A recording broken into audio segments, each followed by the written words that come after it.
বন্ধুরা, আপনারা নিশ্চয়ই কোকা কোলা পান করেছেন। গ্রীষ্মকালে একটি ঠান্ডা বোতল এবং তারপরে প্রথম চুমুক গলায় যাওয়ার সাথে সাথে যে শীতলতা পাওয়া যায় তা অন্যরকম অনুভূতি। আপনি কি সত্যিই ভেবে দেখেছেন কিভাবে কোকা কোলা তৈরি হয়? কারণ এটি শুধু পানি ও চিনি মিশিয়ে তৈরি করা কোনো সাধারণ পানীয় নয়। এর পেছনে লুকিয়ে আছে একটি অতি উন্নত বৈজ্ঞানিক প্রক্রিয়া, বড় বড় কারখানা এবং একটি গোপন সূত্র যা আজ পর্যন্ত জানা যায়নি। গোটা বিশ্ব থেকে তা গোপন রাখা হয়েছে। আর সবচেয়ে আশ্চর্যের বিষয় হল, বিশ্বের প্রায় সব দেশেই পাওয়া যায় কোকা কোলার স্বাদ প্রায় একই রকম। তাহলে কিভাবে এই ধারাবাহিকতা বজায় রাখা হয়? আর আমরা যা পান করি তা কি আমাদের শরীরের জন্য সম্পূর্ণ নিরাপদ, নাকি এর মধ্যে লুকিয়ে আছে এমন কিছু রহস্য যা আমাদের জানা উচিত? আজকের ভিডিওতে আমরা কোকা কোলা হওয়ার প্রক্রিয়া সম্পর্কে জানব। আপনি খুব সহজ এবং মজার উপায়ে ধাপে ধাপে আসল প্রক্রিয়াটি বুঝতে পারবেন। এবং বিশ্বাস করুন, এই ভিডিওর পরে আপনি যখনই কোকা কোলা পান করবেন, আপনার দৃষ্টিভঙ্গি সম্পূর্ণ বদলে যাবে। তবে তার আগে একটা ছোট্ট কথা, এরকম বিস্তারিত এবং গবেষণা ভিত্তিক ভিডিও তৈরি করতে অনেক পরিশ্রম করতে হয়। তাই অবশ্যই ভিডিওটি শেষ পর্যন্ত দেখবেন, কারণ প্রতিটি ধাপে নতুন এবং আকর্ষণীয় কিছু প্রকাশ পেতে চলেছে। তো চলুন শুরু করা যাক। বন্ধুরা, আমরা আপনাদের একটি ছোট মজার বিষয় বলি। কোকা কোলা প্রথম 1886 সালে তৈরি হয়েছিল এবং এটি মূলত একটি ওষুধ হিসাবে বিক্রি হয়েছিল। হ্যাঁ, প্রথমে লোকেরা মাথা ব্যথা এবং ক্লান্তি দূর করতে এটি পান করতেন।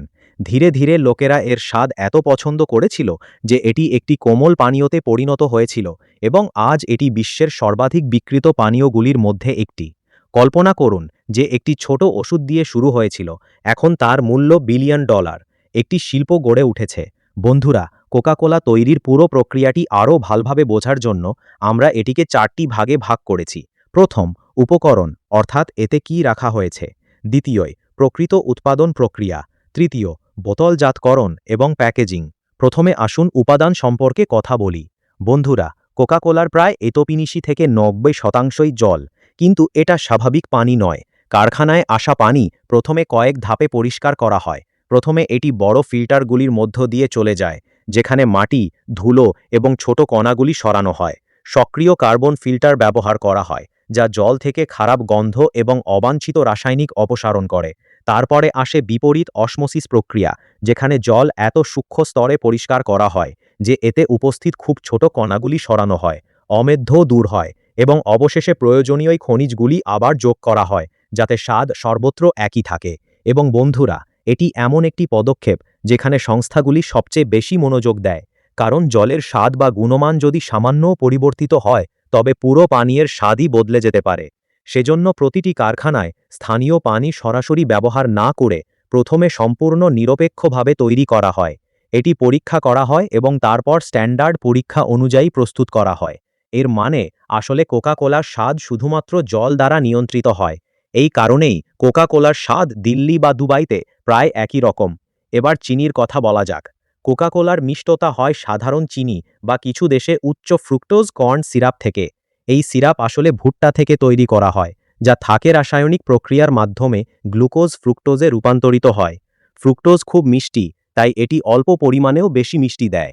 কিন্তু বন্ধুরা, বিতর্ক এখান থেকেই শুরু, কারণ অনেক বিশেষজ্ঞই মনে করেন উচ্চ ফ্রুক্টোজ কর্ন সিরাপ সাধারণ চিনির চেয়েও বেশি ক্ষতিকর হতে পারে। এটি দ্রুত শরীরে শোষিত হয় এবং দ্রুত চর্বিতে রূপান্তরিত হতে পারে। এ কারণে এখন কয়েকটি দেশের কোম্পানি ধীরে ধীরে আবার স্বাভাবিক চিনির দিকে ফিরে আসা। এখন সবচেয়ে আকর্ষণীয় অংশ আসে, গোপন সিরাপ। বন্ধুরা, এর মধ্যেই লুকিয়ে আছে কোকা কোলার আসল স্বাদ। এই সিরাপটিকে প্রায়শই মার্চেন্ডাইজ 7X হিসাবে উল্লেখ করা হয় এবং এর সম্পূর্ণ রেসিপি এখনও সর্বজনীন নয়। কিন্তু গবেষকদের মতে ভ্যানিলা, দারুচিনি, লেবুর মতো সাইট্রাস তেল এবং কমলার নির্যাস এবং কিছু সুগন্ধযুক্ত যৌগ এতে যোগ করা হয়। এই সিরাপ খুব ঘনীভূত হয় এবং এটি খুব সুনির্দিষ্ট পরিমাণে মিশ্রিত হয়। যদি এটির মধ্যে সামান্য পার্থক্য থাকে, তবে পরীক্ষাটি সম্পূর্ণভাবে পরিবর্তন করতে পারে। আর সবচেয়ে মজার ব্যাপার হলো, এই গোপন সূত্র নিয়ে একটা গল্প বেশ বিখ্যাত। বলা হয়ে থাকে যে এর আসল ফর্মুলাটি ভল্টে বন্ধ করে রাখা আছে এবং খুব কম লোকই দেখেছে। এমনকি কোম্পানির মধ্যে প্রতিটি ব্যক্তির সম্পূর্ণ তথ্য নেই, তবে বিভিন্ন অংশে তথ্য রয়েছে। এটি বিতরণ করা হয় যাতে কোনো ব্যক্তি সম্পূর্ণ সূত্রটি না জানে। তার মানে এটি শুধু একটি পানীয় নয়, বরং এটি একটি সুরক্ষিত গোপনীয়তা। এখন উৎপাদন প্রক্রিয়ার দিকে যাওয়া যাক। প্রথমত একটি বড় মিশ্রণ ট্যাঙ্ক নেওয়া হয়। এতে বিশুদ্ধ পানি যোগ করা হয় এবং তারপরে চিনি বা সিরাপ যোগ করা হয়। এই প্রক্রিয়াটিকে সিরাপ মিশ্রণ বলা হয়। এখানে উচ্চ গতির মিক্সার ব্যবহার করা হয় যাতে সবকিছু ভালোভাবে মিশে যায়। এটা যে মদ দ্রবীভূত করা যাক, এরপরে এই মিশ্রণে স্বাদযুক্ত ঘনত্ব যোগ করা হয়। এটি একটি অত্যন্ত সংবেদনশীল পদক্ষেপ, কারণ এটি সিদ্ধান্ত নেয় কোকা কোলার চূড়ান্ত স্বাদ কেমন হবে। এই সময়ে পুরো প্রক্রিয়াটি কম্পিউটারাইজড করা হয় যাতে প্রতিটি ব্যাচে ঠিক একই অনুপাত বজায় থাকে। এখন আসে কার্বনেশন। বন্ধুরা, এই পদক্ষেপটি কোকা কোলাকে একটি কোমল পানীয় করে তোলে। এতে তরলকে খুব বেশি ঠান্ডা করা হয়, প্রায় 0 থেকে 4 পর্যন্ত ডিগ্রি সেলসিয়াস পর্যন্ত, কারণ গ্যাসগুলি ঠান্ডা তরলে ভাল দ্রবীভূত হয়। তারপর উচ্চ চাপ দিয়ে কার্বন ডাই অক্সাইড গ্যাস যোগ করা হয়। এই গ্যাস তরলে দ্রবীভূত হয় এবং কার্বনিক অ্যাসিড গঠন করে, যা সামান্য অম্লতা এবং তীক্ষ্ণ স্বাদ দেয়। আপনি যখন বোতলটি খুলবেন তখন চাপ কমে যায় এবং বুদবুদের আকারে গ্যাস বেরিয়ে আসে, যার কারণে আপনি হিসিং শব্দ শুনতে পান। এবং বন্ধুরা, এটি কার্বনেশন। এটি আরও একটি কাজ করে। এটি পানীয়টিকে কিছুটা অম্লীয় করে তোলে, যাতে ব্যাকটেরিয়া সহজে বেঁচে থাকতে পারে না। অর্থাৎ এটি শুধুমাত্র স্বাদ বাড়ায় না, পানীয়টিকে নিরাপদ রাখতেও সাহায্য করে। মান নিয়ন্ত্রণ সম্পর্কে কথা বলা। প্রতিটি ব্যাচ একাধিকবার পরীক্ষা করা হয়। এর পিএইচ লেভেল, মিষ্টির মাত্রা, গ্যাসের চাপ সবকিছুই মাপা হয়। কিছু নমুনা ল্যাবে পরীক্ষা করা হয় যাতে ধারাবাহিকতা বজায় থাকে। যদি প্যারামিটারটি স্ট্যান্ডার্ডের বাইরে যায়, তবে সেই ব্যাচটি প্রত্যাখ্যান করা হয়। অনেক বড় কারখানায় রোবট এবং এআই সিস্টেমও ব্যবহার করা হয়, যা প্রতিটি বোতল স্ক্যান করে এবং এমনকি ক্ষুদ্রতম ত্রুটিগুলিও ধরতে পারে। এটি নিশ্চিত করে যে বাজারে যাওয়া প্রতিটি বোতল নিখুঁত। এখন বোতলজাত প্রক্রিয়া আসে। খালি বোতল প্রথমে সম্পূর্ণ জীবাণুমুক্ত করা হয়। এই উচ্চচাপ গরম জল এবং অন্তর্ভুক্ত স্যানিটাইজিং রাসায়নিক যোগ করা হয় যাতে কোনো ব্যাকটেরিয়া অবশিষ্ট না থাকে। এরপরে কোকা কোলা স্বয়ংক্রিয় ফিলিং মেশিনে বোতলে ভর্তি করা হয়। এই প্রক্রিয়াটি খুব দ্রুত, 1 মিনিটে শত শত বোতল ভরা হয়। তারপরে ক্যাপগুলি অবিলম্বে স্থাপন করা হয় যাতে ভিতরের গ্যাস বেরিয়ে না আসে। এরপরে লেবেলিং করা হয়, মেয়াদ শেষ হওয়ার তারিখ প্রিন্ট করা হয় এবং তারপর এটি কার্টনে প্যাক করে বাজারে পাঠানো হয়। এখন সবচেয়ে গুরুত্বপূর্ণ প্রশ্ন, কোকা কোলা পান করা কি নিরাপদ? দেখুন, মাঝে মাঝে পান করা ঠিক আছে, কিন্তু প্রতিদিন পান করলে সমস্যা হয়ে যেতে পারে। একটি 500 মিলি বোতলে 50 গ্রাম পর্যন্ত চিনি থাকতে পারে, যা WHO-এর দৈনিক প্রস্তাবিত সীমার চেয়ে বেশি। এতে স্থূলতা, ডায়াবেটিস এবং ফ্যাটি লিভারের মতো সমস্যা হতে পারে। আরেকটি মজার বিষয়, আপনি যদি ক্রমাগত প্রচুর পরিমাণে কোকা কোলা পান করেন, তবে এটি আপনার স্বাদের কুড়িও পরিবর্তন করতে পারে, যা আপনাকে করতে পারে ধীরে ধীরে। আমি মিষ্টি জিনিস পছন্দ করতে শুরু করি। দ্বিতীয় সমস্যা হলো অম্লতা। এর পিএইচ প্রায় 2.5, যা বেশ অম্লীয়।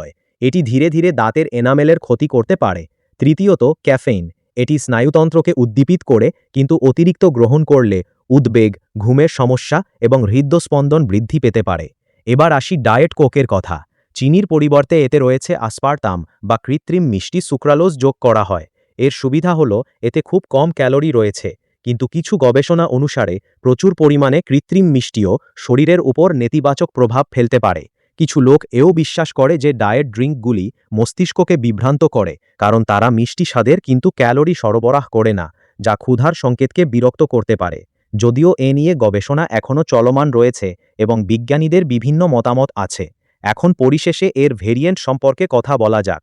কোকা কোলা শুধুমাত্র একটি ফ্লেভার নয়, এটি Coke zero, vanilla Coke, cherry Coke, lemon Coke এবং কখনো কখনো কফি ফ্লেভার বা সিজনাল স্পেশাল পানীয়ের মতো সীমিত সংস্করণের স্বাদের মতো অনেক সংস্করণও চালু করেছে।